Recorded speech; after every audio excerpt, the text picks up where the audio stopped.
So today we are starting a new chapter, chapter number 13, limits and derivatives. अब इस chapter के साथ तुम्हारी एंट्री हो रही है मैथमेटिक्स के एक नए ब्रांच के अंदर जिसका नाम है कैलकुलस। ओके, कैलकुलस तुमने आज तक कभी नहीं पढ़ा है। कैलकुलस जो ब्रांच है मैथमेटिक्स की, it is totally based on physics और उसका बेस ये चैप्टर है।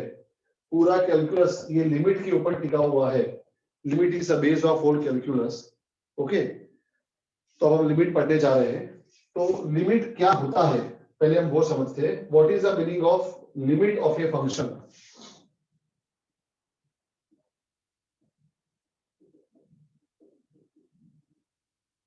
Limit of a function. अब इसको समझने के लिए एक एग्जांपल लेते हैं अपने। इसको समझने के लिए अपने एक सिंपल सा एग्जांपल लेते हैं। ये पॉन्ड है, पॉन्ड क्या है ये? पॉन्ड। पॉन्ड में क्या होता है बोलो? पानी। पानी, बस और कुछ नहीं। चलो पानी बना दिया। और कुछ होता है? भैंसे भी होती है सर। कौन है ये भैंस वाला?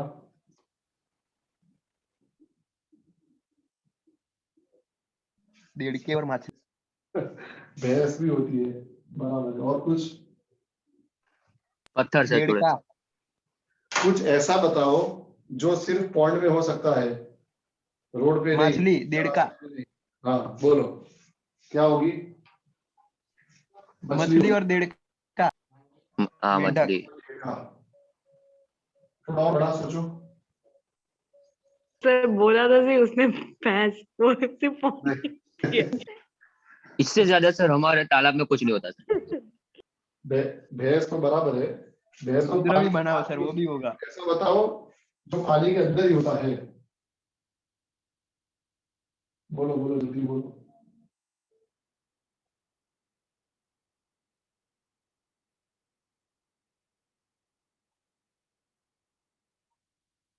क्या है? बोट है। क्या है ये? बोट नहीं है, मगरमच्छ। मगरमच्छ। वाह क्रश, सही है। तो बड़ा सोचेगा, खतरनाक डेंजरस सोच रहे हो। मुझे लगा तुम पहली बार में मगरमच्छ बोल दोगे। तुम तो सर इसको सोचा बताया है। सर। यहाँ पे मगरमच्छ। थोड़ा देखा आपने होता कब? है मगरमच्छ। क्या बात करता है मगरमच्छ? हमारे गांव में नहीं मगरमच्छ बनाया सर। हाँ? जोरदार मगरमच्छ बनाया सर। जोरदार है ना? सूजे वाला। चलो अब देखो, मगरमच्छ की पूंछड़ी जोरदार है। अब सुनो। अब यहाँ पर रुद्र खड़ा है, रुद्र। ये अपना रुद्र है जो तालाब से दूर खड़ा है, क्योंकि उसको पता है कि वो तालाब के अंदर जाएगा तो मगरमच्छ खा जाएगा। बराबर है। उसको ये तो पता है कि वो तालाब के अंदर गया मतलब उसको मगरमच्छ खा जाएगा, तो वो तालाब के अंदर जाने की तो कोशिश नहीं करेगा। लेकिन वो क्या कोशिश करते रहेगा? यहाँ पर है ना, यहाँ पे तालाब के बिल्कुल पास में एक सोने का पत्थर है, गोल्ड। ओके, तो अब रुद्र को ये तो पता है कि तालाब के अंदर गया तो मगरमच्छ उसको तुरंत पकड़ लेगा, खा जाएगा। तो रुद्र सिर्फ क्या कोशिश करेगा कि हो सके उतना वो तालाब के नजदीक जाए, है ना। वो क्या करेगा? तालाब के नजदीक जाने की ट्राई करेगा और इतना नजदीक तक जाएगा वो जहां पर मगरमच्छ ना पहुंच पाए। अगर तालाब के अंदर गया तो वो गया, मगरमच्छ पकड़ लेगा उसको, फिर वो बाहर नहीं आ पाएगा। बराबर है। इसके लिए रुद्र कोशिश क्या करेगा कि तालाब के वो कितने नजदीक जा सके जब तक वो सेफ रहे। समझे कि नहीं समझे? Yes sir. तो ऐसा ही कुछ। अब फंक्शन के बारे में देखते हैं। मान लो हमारे पास एक फंक्शन है f of x equal to x plus 3 upon x minus 2। तो अब हमें पता है कि अगर ये फंक्शन की वैल्यू मैं 2 ले लूंगा, अगर मैं यहाँ पर x की वैल्यू 2 ले लूंगा तो ये फंक्शन गया। क्यों गया? x की वैल्यू 2 लेने पे क्या होगा? जीरो। डिनोमिनेटर 0 हो Undefined. जाएगा, और डिनोमिनेटर 0 हो गया मतलब फंक्शन अनडिफाइंड। मैथमेटिक्स में अगर डिनोमिनेटर 0 हो जाता है तो वो वैल्यू अनडिफाइंड है। ओके, तो ये तो पता, हमें पक्का पता है कि x की वैल्यू 2 लेने पे फंक्शन तो गया, जैसे पानी के अंदर जाने पे रुद्र गया। जैसे x की वैल्यू 2 लेने पे फंक्शन गया, ओके, रुद्र अपने आप को कब तक सेफ मानेगा, जब तक वो पॉइंट के इतने नजदीक ना चले जाए जहां पे मगरमच्छ उसको ना पकड़ पाए।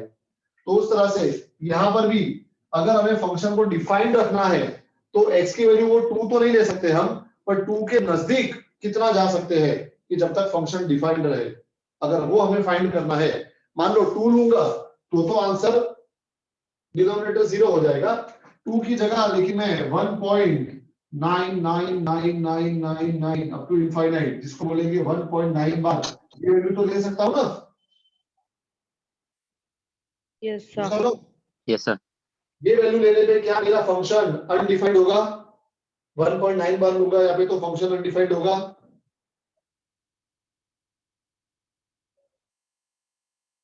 ये नहीं होगा, नहीं होगा। नहीं होगा 1.9 बार पे नहीं होगा, वो तो एग्जैक्टली 2 पे ही होगा। ओके, तो बस ये जो हमें लिमिटिंग वैल्यू फाइंड करनी है कि हम x की वैल्यू 2 के कितनी नजदीक ले जाए कि जब हमारा फंक्शन डिफाइंड रहे, उस limiting value of function find करने के लिए हम ये लिमिट का यूज करेंगे। तो इसके लिए हम यहाँ पर हम क्या करेंगे, हम फंक्शन में x की वैल्यू 2 नहीं रखेंगे, हम x टेंड्स टू 2 रखेंगे। इसको रीड क्या करने का, x टेंड्स टू 2, इसका मतलब होता है x is very close to 2, x की वैल्यू 2 के नजदीक है, 2 नहीं है, क्योंकि अगर x की वैल्यू 2 हो गई तो फंक्शन अनडिफाइंड हो जाएगा। ओके, तो limit x tends to f of x अगर हम फाइंड करेंगे तो हमारा कोई कांस्टेंट आंसर तो आएगा, यस और नो। वो कांस्टेंट आंसर को मैंने l बोल दिया है, l is a real number, l कोई भी रियल नंबर है तो इसी को बोला जाएगा फंक्शन। तो फंक्शन में हमें क्या करना है, फंक्शन के अंदर हम वेरिएबल की वैल्यू उस नंबर के बहुत नजदीक ले जाएंगे और तब हम देखेंगे कि फंक्शन की वैल्यू क्या होगी। अंडरस्टूड, यस और नो। Yes sir. अब 2 के नजदीक जाने का हमारे पास दो ऑप्शन है। अगर हमें 2 के नजदीक जाना है तो हम दो तरह से जा सकते हैं, एक तो लेफ्ट से जाओगे तो क्या वैल्यू लेनी पड़ेगी, 1.9 बार जो 2 से छोटी है, और राइट साइड से भी तो जा सकते हैं 2 इनफाइनाइट टाइम्स 0 एंड 1। ये दोनों वैल्यू 2 के बहुत नजदीक है, जो ये वाली वैल्यू है वो लेस देन 2 है और जो ये वाली वैल्यू है वो मोर देन 2 है, पर है तो दोनों वैल्यू 2 के नजदीक। अगर हमें 2 को अप्रोच करना है तो हम लेफ्ट से भी कर सकते हैं और राइट से भी कर सकते हैं, यस और no. Yes sir. Yes sir. अगर हम 2 की वैल्यू को अप्रोच कर रहे हैं, 2 की जगह कोई भी कांस्टेंट भी हो सकता है, इसलिए हम यहाँ पर मैं 2 की जगह क्या लिख रहा हूँ, कांस्टेंट लिख देता हूँ a, limit x tends to a, okay, f of x equal to l। अब x की जगह अगर a रख देंगे डायरेक्टली तो फंक्शन भले अनडिफाइंड होता है, हम x की जगह a नहीं रखेंगे, हम x की वैल्यू a के नजदीक रखेंगे, ओके, a के एकदम क्लोज रखेंगे। अब ये a के नजदीक जाने के हमारे पास दो ऑप्शन है, या तो लेफ्ट से जाए जब a की वैल्यू a से मतलब x की वैल्यू a से छोटी होगी, या तो हम राइट से जाए जब x की वैल्यू a से बड़ी होगी। तो देखो limit x tends to a minus f of x equal to l is called left hand side limit, left hand side limit. क्यों इसको लेफ्ट हैंड साइड लिमिट बोलेंगे हम, x tends to a minus, x tends to a minus means x is less than a, x की value a के नजदीक तो है लेकिन a से छोटी है, जैसे ये 1.9 बार, इसको अपने क्या बोल सकते हैं 1.9 बार को, x tends to 2 minus, क्योंकि ये वैल्यू 2 के नजदीक तो है लेकिन 2 से छोटी है। Understood, yes or no? Yes sir. Yes sir. And limit x tends to a plus f of x equal to l is called right hand side limit,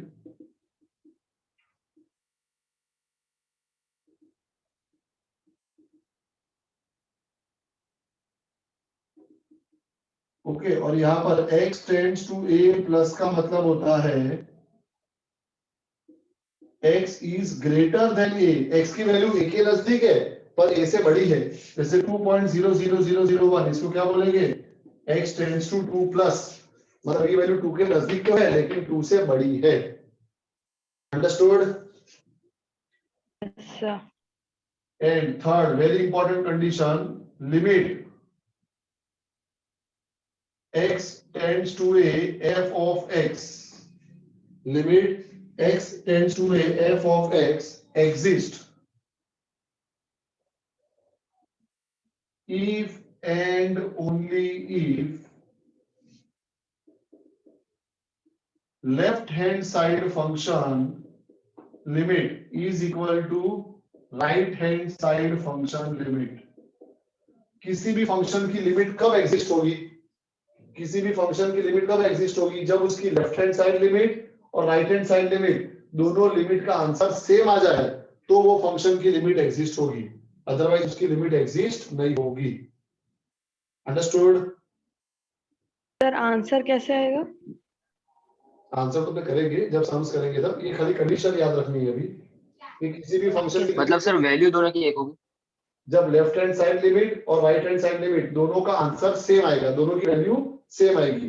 वो वैल्यू फाइंड कैसे करनी है वो अपने देखेंगे जब सम्स करेंगे तब।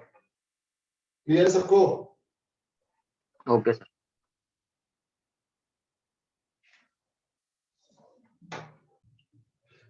Now let us study algebra of limits. Algebra of limits का मतलब लिमिट्स के अंदर एडिशन, सब्ट्रैक्शन, मल्टीप्लिकेशन, डिवीजन सब कैसे होता है। तो देखो यहाँ पे first limit x tends to a f of x plus और माइनस g of x। अगर दो फंक्शन एडिशन में या सब्ट्रैक्शन में हो और आगे उनकी कॉमन लिमिट हो तो ये लिमिट दोनों के पास सेपरेटली जा सकती है। मतलब हम लिख सकते हैं it is equal to limit x tends to a f of x, बीच में प्लस हो तो प्लस, माइनस हो तो minus, limit x tends to a g of x। Second limit x tends to a f of x multiply by g of x, बीच में multiply हो तो it is equal to limit x tends to a f of x multiply by limit x tends to a g of x। तो multiplication भी दोनों के साथ अलग अलग हो जाएगा। Similarly limit x tends to a f of x upon g of x हो, it is equal to limit x tends to a f of x upon limit x tends to a g of x। Okay, divide दोनों में divide में भी अलग अलग चली जाएगी। And fourth limit x tends to a k into f of x where k is a constant, k कोई भी कांस्टेंट है, कांस्टेंट बाहर आ जाएगा। It can be written as k into limit x tends to a f of x। Any doubt? No, sir.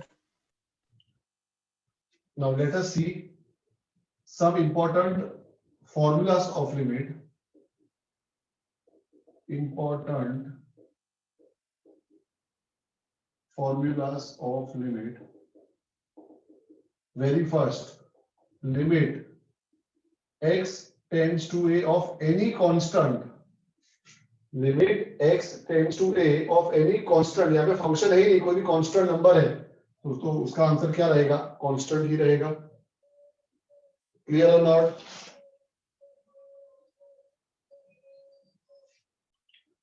तो clear है सबको first वाली फॉर्मूला? Yes, sir. एक एग्जांपल से देखो तो और भी क्लियर हो जाएगा। Limit x tend to 5 of -3 बोला है। अब x की जगह 5 रखना है पर यहाँ पे कहीं पर भी x तो है ही नहीं, ये तो कांस्टेंट फंक्शन है इंडिपेंडेंट ऑफ x, तो उसका आंसर क्या आएगा, सेम -3 आ जाएगा। Okay. Second limit x tends to a x raise to n minus a raise to n upon x minus a is equal to n a raise to n minus 1। ये formula याद रखनी है। Limit x tends to a, x is the variable and a is the constant number. x tends to a, x raise to n minus a raise to n upon x minus a, तो क्या आएगा उसका answer n a raise to n minus 1। इसको भी example से हम देख सकते हैं। Limit x tends to 2 x raise to 5 minus 32 upon x minus 2। अगर ऐसा है तो हम इसको ऐसा लिख सकते हैं, limit x tends to 2 x raise to 5 minus 32 की जगह 2 raise to 5 upon x minus 2। Yes और no? Yes sir. Yes, sir. अब क्या होगा देखो, x raise to n minus a raise to n upon x minus a, तो क्या आएगा इसका answer n a raise to n minus 1। तो 5 into 2 raise to 4, 5 into 16 equal to 80। Understood? Yes, sir. पर अगर हम x की वैल्यू 2 डायरेक्ट क्वेश्चन में डाल दें तो क्या होता? अगर हम x की वैल्यू 2 डायरेक्टली क्वेश्चन में डालते तो क्या होता? 2 रेज टू 5 32 माइनस 32 0, और इधर भी 2 माइनस 2 0, तो कौन सा फॉर्म आ जाता? 0 अपॉन 0 फॉर्म। लिमिट के सारे सम्स इसी टाइप के तुम्हारे कोर्स में, ओके, कि अगर तुम वो लिमिट को डायरेक्टली क्वेश्चन में डाल दोगे तो सीधा ये फॉर्म आ जाएगा 0 अपॉन 0। ऊपर वाले 0 से कोई प्रॉब्लम नहीं है, numerator can be 0 but denominator can never be 0 in mathematics, okay? Denominator 0 हो ही नहीं सकता। तो अगर ऐसा 0 अपॉन 0 फॉर्म आ गया तो समझ जाना है कि हम डायरेक्ट लिमिट रख नहीं सकते, वहां पर हमें फॉर्मूला यूज करनी पड़ेगी, तब जाके आंसर आएगा। अंडरस्टूड? Yes, sir. और ये हमने क्या फाइंड किया? ये हमने क्या फाइंड किया पता है? कि जब ये अपना फंक्शन है, हम ये फंक्शन में अगर x की जगह 2 रख देंगे तो फंक्शन अनडिफाइंड हो ही जाएगा। जैसे भी अपने रुद्र वाला एग्जांपल लिया, ये रुद्र पॉन्ड में जाएगा तो वो चला ही जाएगा, वापस ही नहीं आ पाएगा, मगरमच्छ खड़ा है उसको मारने के लिए। तो वैसे ही x की जगह 2 यहाँ रख दिया तो 0, डिनोमिनेटर 0, फंक्शन अनडिफाइंड हो जाएगा। तो यहाँ पर x की वैल्यू हम क्या कर रहे हैं? 2 नहीं रख रहे, 2 के नजदीक रख रहे हैं। 2 की नियरेस्ट वैल्यू जब हम यहाँ पे डालेंगे 1.9 बार डाल दो या 2.0001 डाल दो, तो ये फंक्शन का आंसर किसके नजदीक आएगा? तो 80 के नजदीक आएगा आंसर। अंडरस्टूड? जब हम x की वैल्यू 2 की नियरेस्ट रखेंगे तो फंक्शन का आंसर किसके नजदीक में आएगा? 80 के नियरेस्ट आएगा। 80 के। सर 1.5 रख सकते हैं सर? इसको हम अप्रोक्सीमेट वैल्यू बोलते हैं। ये अप्रोक्सीमेट वैल्यू है कि when value of x will be close to 2, the value of the function will be close to 80। x की वैल्यू जब 2 के नजदीक होगी तो पूरे फंक्शन की वैल्यू 80 के नजदीक होगी। अंडरस्टूड? Yes sir. अब थर्ड फॉर्मूला, इसके जैसी थर्ड फॉर्मूला है, limit x tends to a x raise to m minus a raise to m upon x raise to n minus a raise to n equal to m upon n a raise to m minus n। दोनों formula में क्या फर्क है? In formula number 2, power was only in numerator. The power of denominator is 1. But in formula number 3, there is a separate power of numerator and separate power of denominator. तो यहाँ पर क्या हो जाएगा? m upon n a raised to m minus n। और ये formula को हम डिराइव भी कर सकते हैं यूजिंग फॉर्मूला 2। कैसे? तो देखते हैं। फॉर्मूला तो तुमको याद रखनी है, पर ये फॉर्मूला को हम डिराइव भी करेंगे यूजिंग फॉर्मूला नंबर 2। कैसे? तो देखो यहाँ पे अभी हमें क्वेश्चन में दिया है limit x tend to a x raise to m minus a raise to m upon x raise to n minus a raise to n। अब अगर हमें फॉर्मूला 2 अप्लाई करनी हो तो डिनोमिनेटर में क्या होना चाहिए? x माइनस a होना चाहिए। यस और नो? Yes, sir. तो Yes, हम sir. डिनोमिनेटर में x माइनस a ले आते हैं। कैसे? Dividing numerator and denominator by x minus a। Limit x tend to a x raise to m minus a raise to m upon x minus a upon x raise to n minus a raise to n upon x minus a। Understood? आके ना तो बोलो। Yes, sir. Yes sir. Numerator and denominator by x minus a। अब यहाँ पर हम लगाएंगे algebra of limit का थर्ड वाला step, limit x tend to a fx upon gx। तो लिमिट fx के साथ अलग चले जाएगी, gx के साथ अलग आ जाएगी। तो we can write limit x tends to a x raise to m minus a raise to m upon x minus a divided by limit x tends to a x raised to n minus a raised to n upon x minus a। yes or no? Yes sir. बोलो ऊपर वाले का क्या answer आएगा? m a raised to m minus 1 और नीचे वाले का क्या आंसर आएगा? n a raised to n minus 1। Clear सबको? Yes, sir. अब it is equal to m upon n a raise to power exponent का रूल, तो m minus 1 minus n minus 1 it is equal to m upon n a raise to bracket open करते ही minus 1 और minus minus plus 1 cut हो जाएगा, क्या बचेगा? a raise to m minus n। आगे ये वाली फॉर्मूला क्लियर सबको? Yes sir. Yes. तो ये तीन फॉर्मूला तो हमें याद रखनी है। First, limit x tend to a of any constant is constant only. Second, limit x tend to a x raise to n minus a raise to n upon x minus a equal to n a raise to n minus 1। Third, limit x tend to a x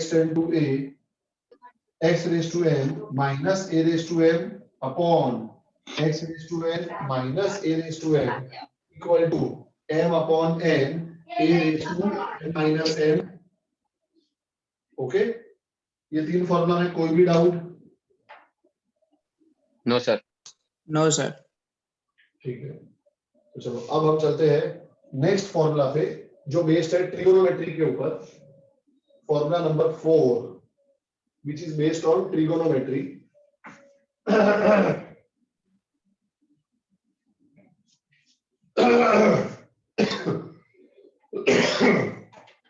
Now next formula number 4,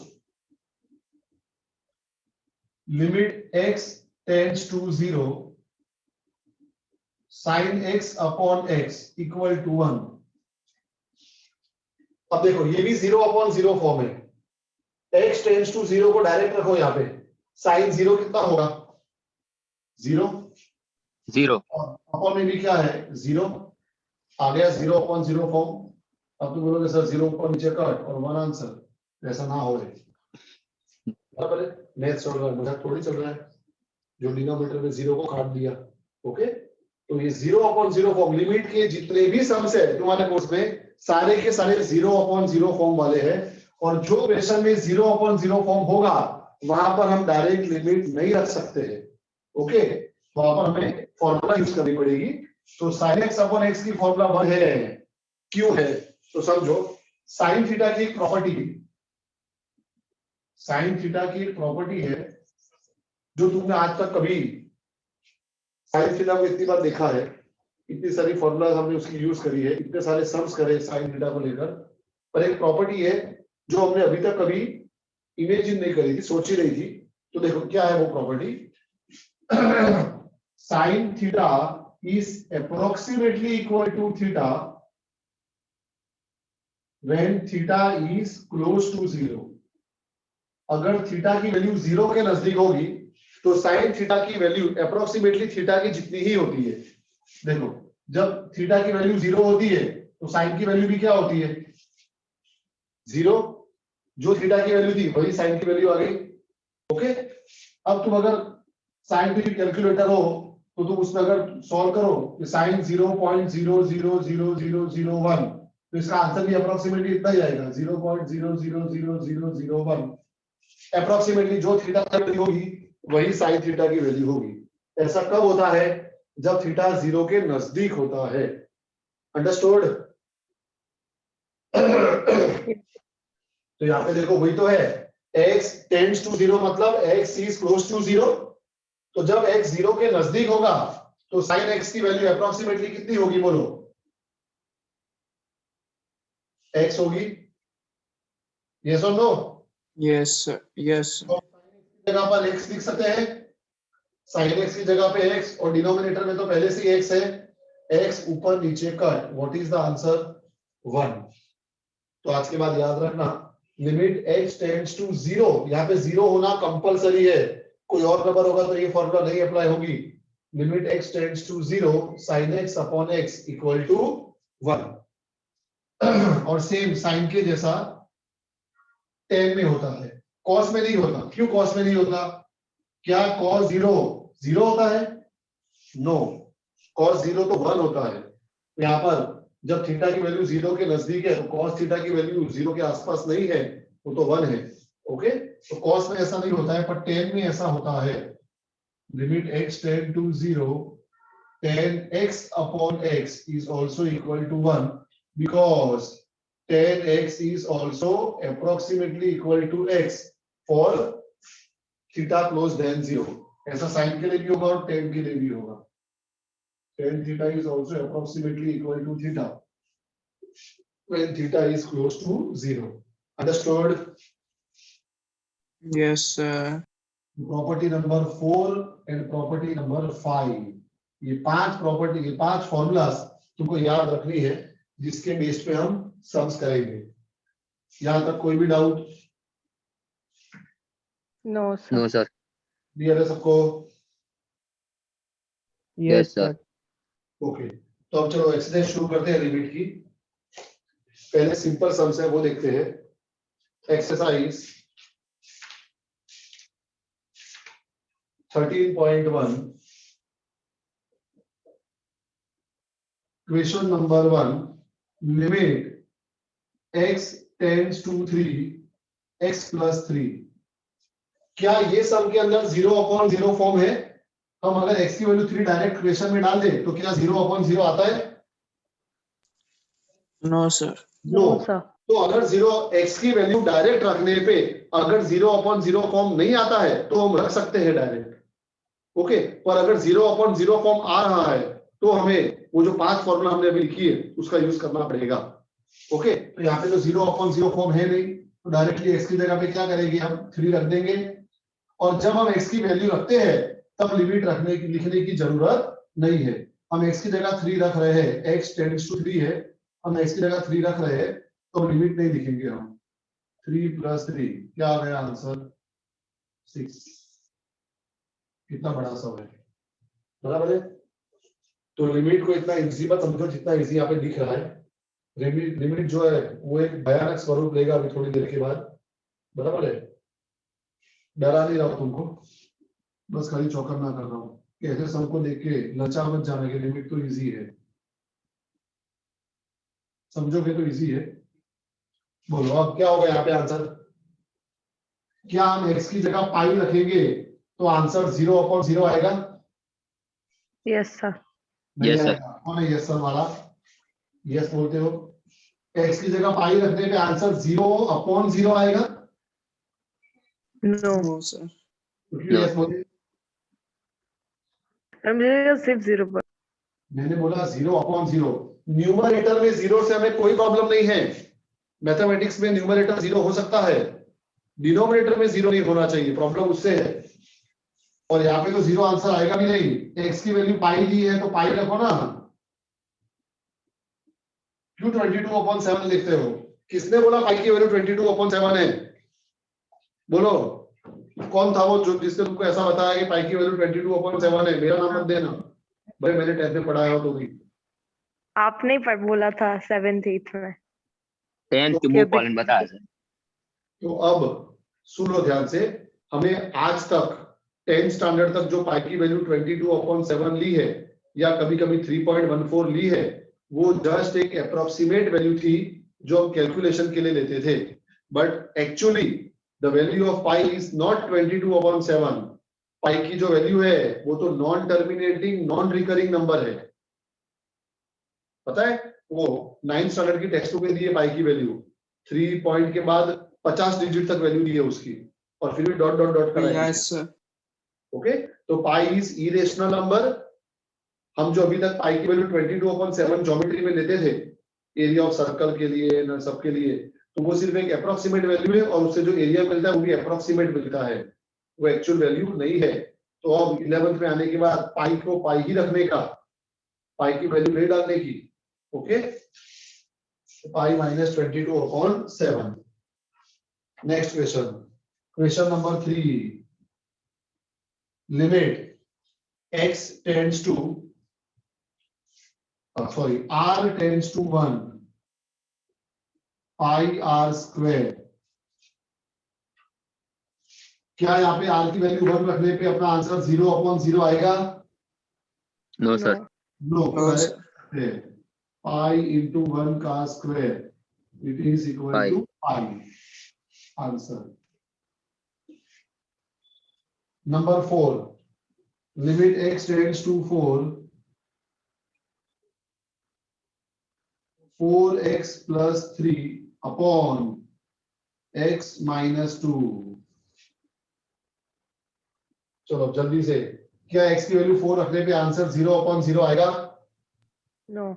no, तो direct रख सकते हैं 4 into 4 plus 3 upon 4 minus 2, 16 plus 3 upon 2, 19 upon 2 is our answer. Number 5, 5 अपने आप कर लेना, 5 में easy है। 5 के अंदर भी x की वैल्यू -1 रखने से अपना आंसर 0/0 नहीं आता है, तो डायरेक्ट x की जगह -1 रख सकते हैं। लेकिन 6 नंबर से अब जितने भी सम्स है देखो ध्यान से, 6 नंबर के सम के अंदर क्या होगा अगर x की जगह हम 0 रखेंगे तो? रखो x की जगह 0, 0/0. सब नंबर 6 में 0/0 आ जाएगा। सब नंबर 7 में भी ऐसा हो जाएगा। ओके, तो अब 6 से जो सम्स है वो 0/0 फॉर्म वाले हैं, वहां पर हम डायरेक्ट लिमिट नहीं रख सकते हैं। वो अब नेक्स्ट लेक्चर में देखेंगे कि फॉर्मूला यूज करके कैसे ये टाइप के फंक्शंस की लिमिट फाइंड करनी है। क्लियर है सबको? Yes sir. तो सम Yes, नंबर sir. 4 तक मैंने किया है, सम नंबर 5 सबको अपने आप करके रखना है। नेक्स्ट लेक्चर में हम सम नंबर 6 से शुरू करेंगे। Okay, bye all of you and have a nice day. Bye, sir.